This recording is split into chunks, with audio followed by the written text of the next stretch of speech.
গতকাল বেশ কয়েকটা গুরুত্বপূর্ণ ইতিবাচক ঘটনা ঘটে গেছে যা আমাদের রাজনৈতিক বিজয়ের কাছাকাছি নিয়ে গেছে। প্রথম কাজ, প্রধান উপদেষ্টার আয়নাঘর পরিদর্শন। কেন এটা গুরুত্বপূর্ণ আসেন বুঝে দেখি।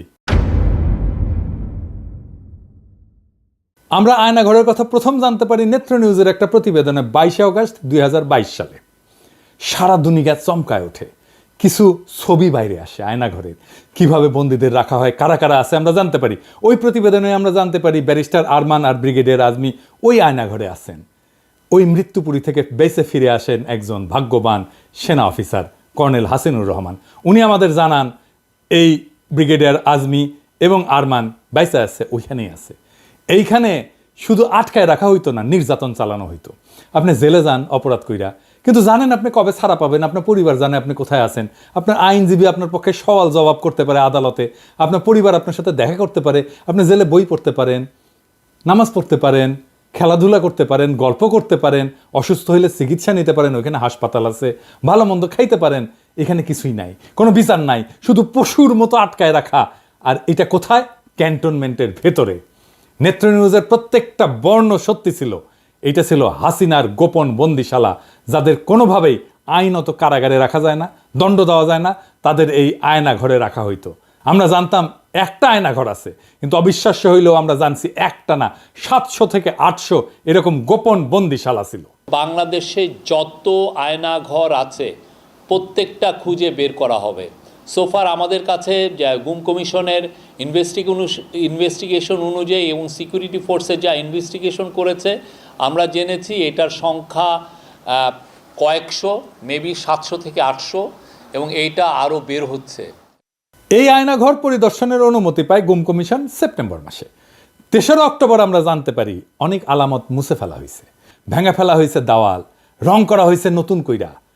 দেওয়ালে বন্দিরা অনেক কিছু লিখে রাখছিল, আমরা কিছু কিছু দেখতে পাচ্ছি এখনো আছে। তাদের কষ্টের কথা, তাদের যন্ত্রণার কথা লিখে রাখছিল, সেটা মুছে দেওয়া হয়েছে। জানুয়ারি মাসের 19 তারিখ সিদ্ধান্ত হয় প্রধান উপদেষ্টা যাবেন পরিদর্শন আয়না করে।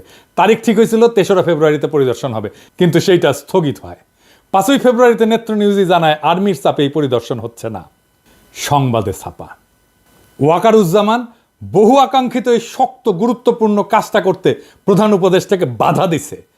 এখনো সে গুম খুন নির্যাতনকারী ডাকাত প্রকৃতির দুর্বৃত্ত সেনা কর্মকর্তাদের পক্ষ নিয়ে প্রফেসর ইউনূসের সরকারের উপর নানা ধরনের বেআইনি এবং অন্যায্য অন্যায় চাপ সৃষ্টি করে যাচ্ছে এবং ভয়ভীতি দেখাচ্ছে। আয়নাঘরের বন্দি আজমি সাহেবকে ডেকে নিয়ে গেছিল ওয়াকার সাহেব, বলছিল স্যার এটা নিয়ে কথা বললেন না, আর্মির বদনাম হবে। আপনার কি দরকার স্যার, আপনি বলেন। তারপরে একটা কাজ করা হয়েছিল, জাতিসংঘের সাপোর্ট আনা হয়েছিল, আর্মি চিফ যেন এই চাপ অনুভব করে সেনাপ্রধানের সাথেও দেখা করছিল। কাম হয় নাই। টিএফআই যে আয়নাঘর ছিল ওইখানে প্রসিকিউশন টিম ভিজিট করতে গেছিল কিছুদিন আগে। যেদিন যায় সেদিন সেখানে একটা বালতিতে 5টা তাজা শক্তিশালী টাইম বোমা রাখা ছিল। প্রসিকিউশন টিমের একজনের চোখে ভাগ্যক্রমে বাড়ায় থাকা একটা তার চোখে পড়ে, তাই কোনো দুর্ঘটনা ঘটার আগেই সেই বোমাগুলোকে নিষ্ক্রিয় করা হয়। এতই শক্তিশালী ছিল সেই বোমা যে পুরা বিল্ডিং উড়ে যাইত। আল্লাহর কি কাম, হাসিনার বক্তিমা মারার ইচ্ছা হইল, পাবলিকে গেল খেইপা।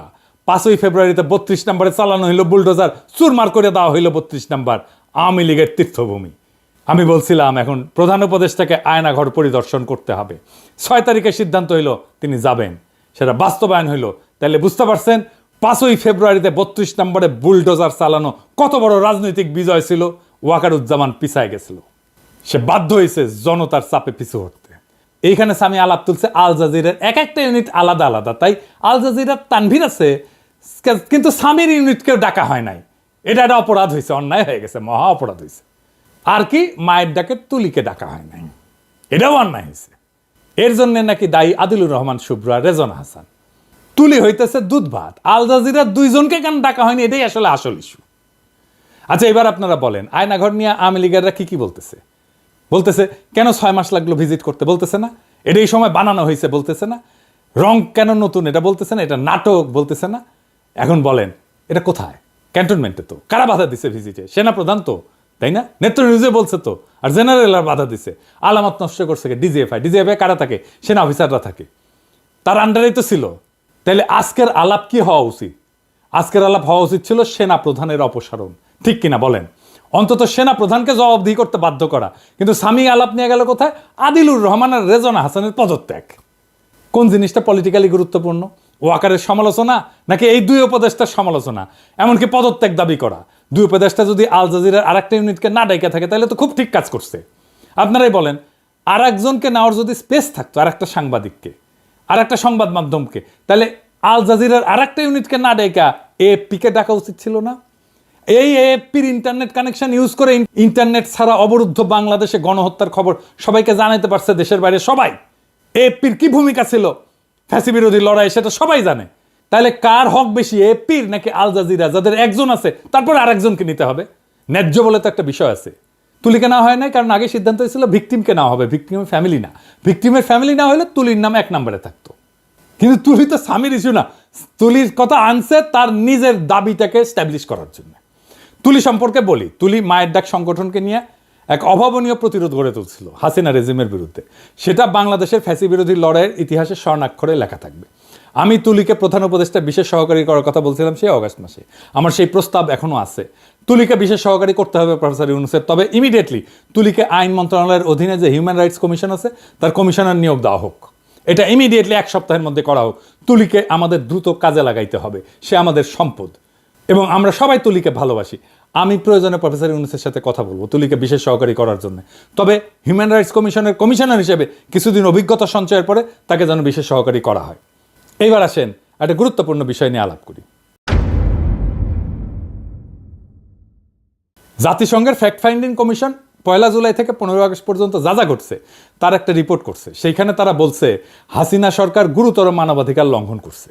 এটা হাসিনার নির্দেশেই হয়েছে। এমনকি হাসিনা আন্দোলনের সংগঠক এবং সমন্বয়কদের হত্যা করে তাদের লাশ গুম করে ফেলার নির্দেশ দিচ্ছিল বলে জানাইছে জাতিসংঘ।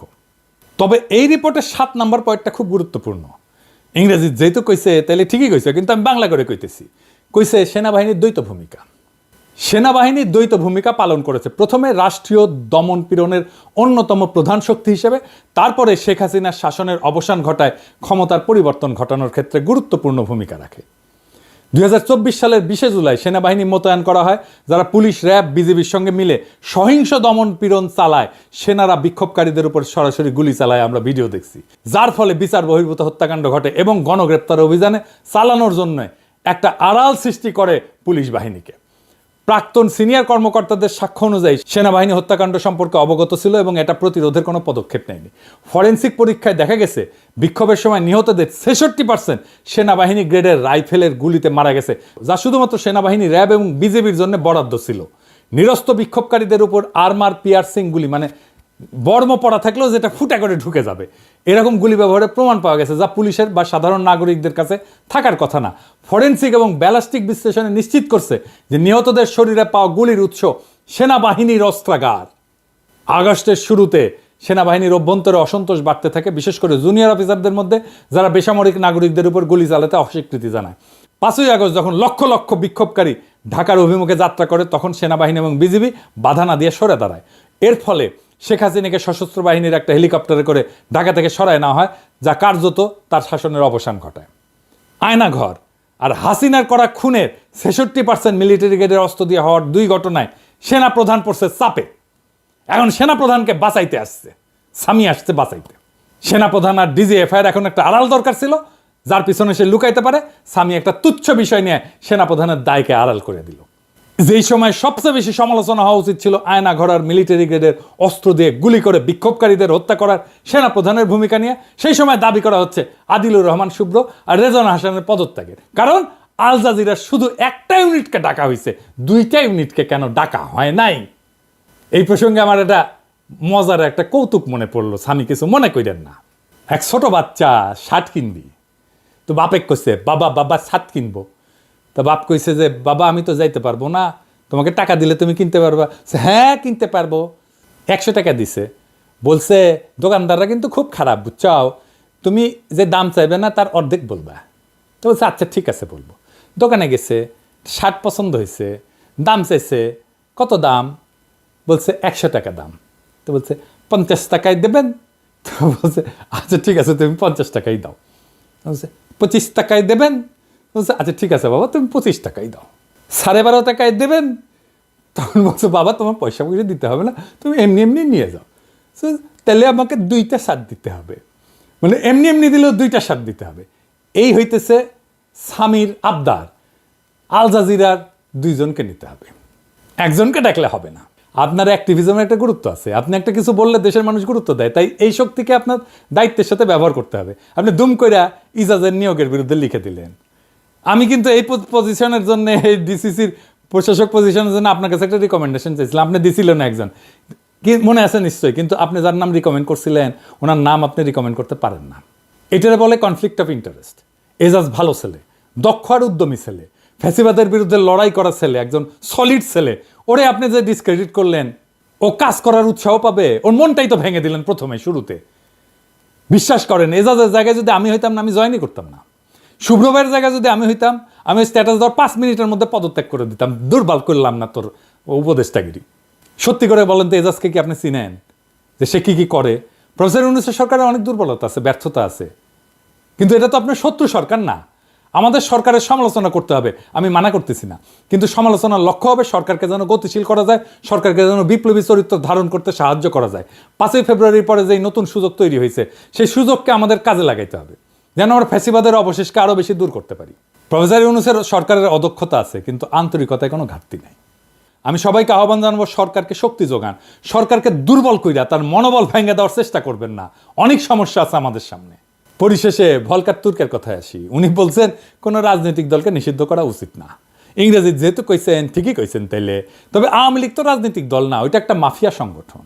ওরে আমরা নিষিদ্ধ করব না, আর না, অবশ্যই না, আমরা নিষিদ্ধ করার লোকই না, আমরা অত খারাপ লোক না। ওরে আমরা নিশ্চিহ্ন করে দেব ইনশাল্লাহ। ইনকিলাব জিন্দাবাদ।